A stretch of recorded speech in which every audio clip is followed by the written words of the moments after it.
কোনোভাবেই কোনো মতেই বিজেপির কাছে আত্মসমর্পণ করছি না, করব না। আমি এখন পর্যন্ত আমরা আমাদের মাননীয় মুখ্যমন্ত্রী, প্রাক্তন মুখ্যমন্ত্রী মমতা বন্দ্যোপাধ্যায়কে সম্মান করি, শ্রদ্ধা করি। তার দলের আমরা একটা নির্বাচিত প্রতিনিধি, ওনার সম্মান সর্বাগ্যে আছে। কোনোভাবেই কোনো মতেই বিজেপির কাছে আত্মসমর্পণ করছি না, করব না। এর মধ্যে অনেক মুসলিম সাংসদরা আছে, অন্য সাংসদও আছে। আমি মোট সংখ্যা বলতে চাই না, তবে এটা সাবস্ট্যান্সিয়াল। না, সৌগতবাবু না জানালেও কজন সাংসদ ফিরছে, কবে ফিরছে তা আমি আপনাদের সামনে আজকের প্রতিবেদনে যেমন তুলে ধরবো, তার সঙ্গে সঙ্গে আজকের প্রতিবেদনে আপনাদেরকে জানাবো কার মধ্যস্থতায় তাদের এই শুভবুদ্ধির উদয় হয়েছে।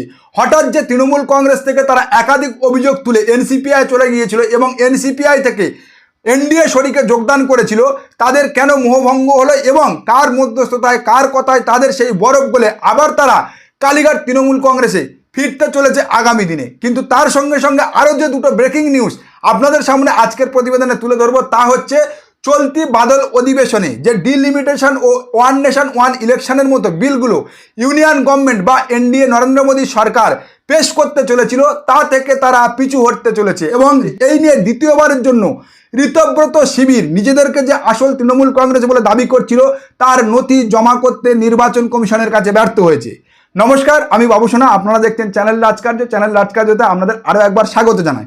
জানেন তো কথাই আছে ওস্তাদের মার শেষ রাতে। কেন বলছি কথা?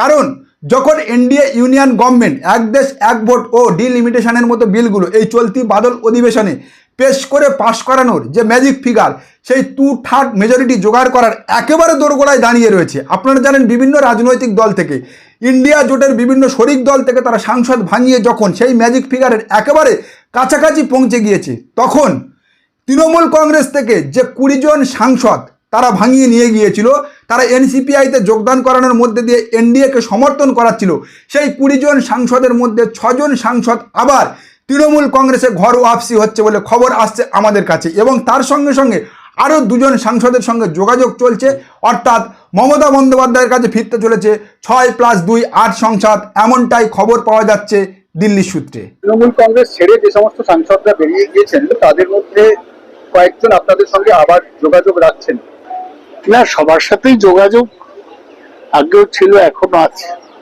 কারুর সম্বন্ধে বেশি, তাদের সাথে কম, বাকিদের সাথে যোগাযোগ আছে। এর মধ্যে অনেক মুসলিম সাংসদরা আছে, অন্য সাংসদও আছে। আমি মোট সংখ্যা বলতে চাই না, তবে এটা সাবস্ট্যান্সিয়াল। দেখুন, আমি আমার 20 জুলাই লাইভ প্রতিবেদনে আপনাদেরকে জানিয়েছিলাম কাকুলি শিবিরে ফাটল, এনসিপিআইয়ের ডাকা প্রথম বৈঠকে গড় হাজির 3 সাংসদ। এবং 29 জুলাইয়ের একটি প্রতিবেদনে আপনাদেরকে জানিয়েছিলাম নানুরে ডিম থেরাপি খাওয়ার পর, চোর চোর স্লোগান শোনার পর কালীঘাটে ফোন কাজল শেখের, ফিরতে চায় মমতার দরবারে। গতকাল তার একেবারে হাতে জ্বলন্ত উদাহরণ আপনারা পেয়ে গিয়েছেন। গতকাল আমরা দেখলাম যে খারাপ তৃণমূল কংগ্রেসের ছা গত 2 মাস যাবৎ মারায়নি ভালো তৃণমূল কংগ্রেস সদস্যরা, অর্থাৎ কাকুলি শিবির বা ঋতব্রত শিবিরের সদস্যরা, সাংসদরা, সেই খারাপ তৃণমূল কংগ্রেসের সৌগত রায়ের সঙ্গে পার্লামেন্টে ফটো সেশন করছে আবু তাহের খান, খলিলুর রহমান ও অসিত মাল। এবং তারপরে সৌগত রায়ের বয়ান আপনাদেরকে যা আমি শোনালাম, তো সেই জায়গা থেকে আমরা যে ভুল খবর ছড়াই না, ভুল খবর ছড়িয়ে ভিউ কামাই না, তা আমার যারা দর্শক রয়েছে এবং তার সঙ্গে সঙ্গে যারা কনফিউশন দর্শক রয়েছে তাদেরকে ক্লিয়ার করতে পেরেছি। এবং আপনারা জানেন গত সপ্তাহে কল্যাণ বন্দ্যোপাধ্যায় বলেছিল সাংবাদিক ডেকে আগামী সপ্তাহে চমক আসতে চলেছে, আমার কাছে আসতে হবে আপনাদেরকে। তবে আগামী সপ্তাহের পর আশা করি একটা কিছু দেখতে পাওয়া যাবে। আসছে নাকি? আমি সেটাও জানি না। না, আমি কিছু জানি না কেউ আসছে কিনা। দেখুন না, একটু অপেক্ষা করুন, আগামী সপ্তাহে আপনাকে আমার কাছে আসতে হবে থেকে। তো এইসবের পরে তাহলে প্রশ্ন উঠছে হঠাৎ কেন তাদের মোহভঙ্গ হলো? যে সাংসদরা, যে বিধায়করা মমতা বন্দ্যোপাধ্যায়, অভিষেক বন্দ্যোপাধ্যায় সম্পর্কে বিষোদ্গার করে দলের একাধিক বিষয়ে তাদের অভিযোগ তুলে তারা ভালো তৃণমূল সেজেছিল, ঋতব্রত শিবিরে চলে গিয়েছিল, কাকুলি ঘোষ দস্তিদার শিবিরে চলে গিয়েছিল, তারা কেন আবার ঘর ওয়াপসি হতে চাইছে? তারা কেন আবার মমতা বন্দ্যোপাধ্যায়ের কাছে ফিরতে চাইছে? তো সেখানে সূত্র মারফত যে খবর পাওয়া যাচ্ছে বা যা জানা যাচ্ছে তা হচ্ছে এই যে সমস্ত সাংসদ গত 2 মাস আগে ভালো তৃণমূল সেজে মমতা বন্দ্যোপাধ্যায়ের শিবির ছেড়ে এনসিপিআইতে চলে গিয়েছিল, তারা এনসিপিআইতে যাওয়ার পরে গত 2 মাস যাবৎ দিল্লিতে রাজকীয় খাতিরচন্দ্র পাচ্ছে, বাংলায় চোর চোর স্লোগান এবং ডিম থেরাপির হাত থেকে বেঁচে যাচ্ছে। কিন্তু নিজের এলাকায় গিয়ে রাজনীতি করতে পারছে না, নিজের পাড়ায় বেড়াতে পারছে না, বা কর্মী সমর্থকদের মুখোমুখি হতে পারছে না। তো এই সমস্ত সমস্যাগুলো যখন তারা দিনের পর দিন ফেস করছে, ঠিক তখন এনসিপিআইকে এনডিএতে মিশিয়ে নেওয়া বা ভারতীয় জনতা পার্টিকে সরাসরি সমর্থন করার মতো প্রস্তাব আসে ভারতীয় জনতা পার্টির পক্ষ থেকে, যারা তাদেরকে নিয়ে গিয়ে এনসিপিআইতে রেখেছিল এবং বলেছিল আগামী 3টে বছর সেফ শেল্টার পেতে হলে ডিম থেরাপি, ইডি, সিবিআই বা বিভিন্ন এজেন্সির ডিস্টার্ব থেকে বাঁচতে হলে ওই বাবুরাম সাপুরের নখ নেই দাঁত নেই সাপের মতো তোমাদের থেকে যেতে হবে এই এনসিপিআইতে। কোনো সমস্যা নেই, তোমরা এখানে থাকলে মমতা বন্দ্যোপাধ্যায়ের শিবির ছেড়ে তোমাদেরকে কেউ ডিস্টার্ব করবে না। কিন্তু সেই কেউ ডিস্টার্ব করবে না এনসিপিআইতে থাকলে এই প্রস্তাব দিয়ে নিয়ে যাওয়া সাংসদদেরকে যখন ভারতীয় জনতা পার্টিতে যোগদান করা বা এনডিএকে পাকাপাকি সমর্থন করার প্রস্তাব দেওয়া হয়, তাতে মিশে যাওয়ার প্রস্তাব দেওয়া হয়, সেখানেই গাড়াকলটা বাঁধে। কোনোভাবেই কোনো মতেই বিজেপির কাছে আত্মসমর্পণ করছি না, করব না। কোনোভাবেই কোনো মতেই বিজেপির কাছে আত্মসমর্পণ করছি না, করব না। আর সেই জায়গা থেকে প্রথমেই সংখ্যালঘু মুসলমান সম্প্রদায়ের কয়েকজন সাংসদ বেঁকে বসে এবং তারা নিজেদের মধ্যে আলোচনা করতে শুরু করে যে আজকের যে প্রস্তাব দিয়ে নিয়ে এসেছিল আমাদেরকে মমতা বন্দ্যোপাধ্যায় থেকে সরিয়ে, সেই প্রস্তাব থেকে ভারতীয় জনতা পার্টি বা এনডিএ জোট যখন সরে গিয়েছে আগামী দিনে, তাহলে আমাদের যে সমস্ত প্রতিশ্রুতি দিয়েছিল সেখান থেকেও তারা সরে যেতে পারে। আর এই দোটানার মাঝখানে মাসিয়া হয়ে চলে আসে অভিষেক বন্দ্যোপাধ্যায়। হ্যাঁ, অভিষেক বন্দ্যোপাধ্যায়, যে অভিষেক বন্দ্যোপাধ্যায়ের উপরে এত রাগ এত ক্ষোভ, সেখানেও বুলিয়া উড়ে তারা মমতা বন্দ্যোপাধ্যায়ের শিবির ছেড়েছিল, ভারতীয় জনতা পার্টিতে যোগদান করেছিল। সেই অভিষেক বন্দ্যোপাধ্যায় মাসিয়া হয়ে তাদেরকে প্রস্তাব দেয় যে আপনারা ফিরে আসুন তৃণমূল কংগ্রেসে, মমতা বন্দ্যোপাধ্যায় শিবিরে। কারণ হিসাবে একেবারে তুরুপের তাস সেই ফল পয়েন্ট, যে প্রস্তাব দিয়ে ভারতীয় জনতা পার্টি তাদেরকে নিয়ে গিয়েছিল যে কেবলমাত্র এনসিপিআইতে নখ দাঁতহীন সাপের মতো চুপ করে থাকলেই সমস্যা মিটে যাবে, আর কোনো কিছু করতে হবে না, সেটাই তুলে ধরো তাদের সামনে, সেই অজুহাত দিয়ে সরে এসো। আর সেই প্রস্তাব, সেই অজুহাত তুলে ধরে মমতা বন্দ্যোপাধ্যায় শিবিরে ফেরার জন্য, হ্যাঁ, সেই অভিষেক বন্দ্যোপাধ্যায়ের ওপর ভরসা রেখে, কারণ অভিষেক বন্দ্যোপাধ্যায় তাদের সেই ফল পয়েন্ট তুলে দেওয়ার সঙ্গে সঙ্গে তাদেরকে জানিয়েছে আগামী দিনে তাদের পাশে থেকে এলাকায় ফেরানো এবং এলাকায় ফিরিয়ে কর্মীদের সঙ্গে কথা বলিয়ে রাজনীতি করানো, এবং তার সঙ্গে সঙ্গে তাদের সম্পূর্ণ আইনি সহায়তা দিয়ে পাশে দাঁড়াবে তৃণমূল কংগ্রেস কালীঘাট শিবির। আর এই প্রস্তাবে রাজি হয়ে গিয়ে 6 জন সাংসদ, যার মধ্যে আমি আপনাদেরকে নামগুলো তুলে ধরছি, যার মধ্যে রয়েছে খলিলুর রহমান, আবু তাহের খান, ইউসুফ পাঠান, অসিত মাল, মিতালি বাগ, শত্রুঘ্ন সিনহা এবং কালীপদ সোরেন। এই 7জন সাংসদ আবার মমতা বন্দ্যোপাধ্যায় তৃণমূল কংগ্রেসের শিবিরে ফিরে আসতে চলেছে আগামী সপ্তাহে, যাদের ঘর ওয়াপসি ফটো সেশন দেখা যেতে পারে কালীঘাট সদর দপ্তরে। ওরা কি পদক্ষেপ নেবে এখনো চূড়ান্ত করেনি, আমাদের সাথে আলোচনা চলছে, কিন্তু আমি আশাবাদী যে এরা কোনো রকম সিদ্ধান্ত নিতে পারেন। তবে সেখান থেকে শুরু আরও এক ফ্যাক্টর, কর্মীদের আবেগ।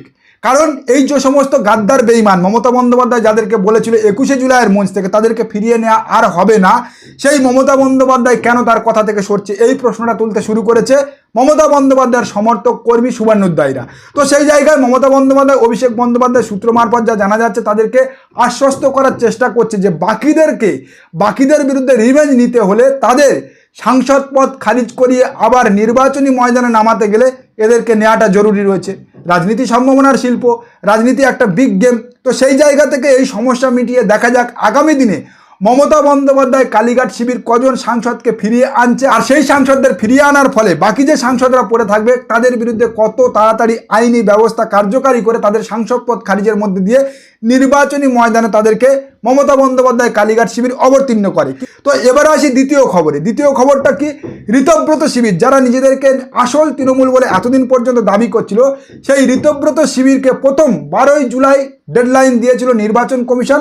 তারা আসল তৃণমূল কংগ্রেস তাদের সেই সমস্ত নথিপত্র কমিশনের দপ্তরে জমা করতে তারা ফেল করেছিল এবং তারা আরও 15 দিন টাইম চেয়েছিল নির্বাচন কমিশনের কাছে। নির্বাচন কমিশন টাইম দিয়েছিল 28শে জুলাই পর্যন্ত। আর 28শে জুলাইও এই ঋতব্রত শিবির তৃণমূল কংগ্রেস হিসাবে তাদের সমস্ত ডকুমেন্টস জমা করতে আবারও ব্যর্থ হয়েছে, অর্থাৎ দুবার তারা ব্যর্থ হয়েছে নির্বাচন কমিশনের কাছে নিজেদেরকে তৃণমূল কংগ্রেস হিসাবে তুলে ধরতে। আর সেই জায়গায় মমতা বন্দ্যোপাধ্যায় কড়া চিঠি লিখে হুঁশিয়ারি দিয়েছে নির্বাচন কমিশনকে, যদি অতি দ্রুততার সঙ্গে এই সমস্যার সমাধান না করা হয় তাহলে আগামী দিনে তিনি নির্বাচন কমিশনের বিরুদ্ধে সুপ্রিম কোর্ট যাবেন।